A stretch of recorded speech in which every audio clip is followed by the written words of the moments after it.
சிவகங்கை மாவட்டத்தில் 2 நாள் பயணமாக தமிழக முதல்வர் மு.க.ஸ்டாலின் அவர்கள் வந்துள்ளார்கள். நேற்றைய தினம் சிராவயலில்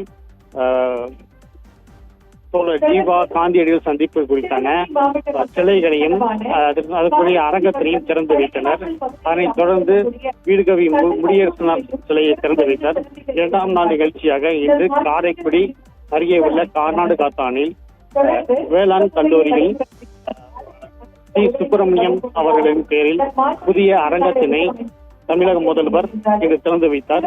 61.73 மதிப்பிலான இந்த புதிய கட்டடத்தை தமிழக முதல்வர் தற்போது திறந்து வைத்து பார்வையிட்டு வருகிறார். பின்னர் அதனைத் தொடர்ந்து சட்டக்கல்லூரியில் 100 கோடி மதிப்பிலான புதிய கட்டடத்தை திறந்து வைக்க உள்ளார். மேலும் இன்றைய தினம் 2560 கோடி மதிப்பிலான 49 முடிவுற்ற பணிகளையும் திறந்து வைத்து 13.64 கோடி மதிப்பிலான 28 திட்டங்களுக்கு அடிக்கல் நாட்டுகிறார். தொடர்ந்து 205 கோடி மதிப்பிலான நலத்திட்ட உதவிகளை 15,453 பயனாளிகளுக்கு வழங்குகிறார்.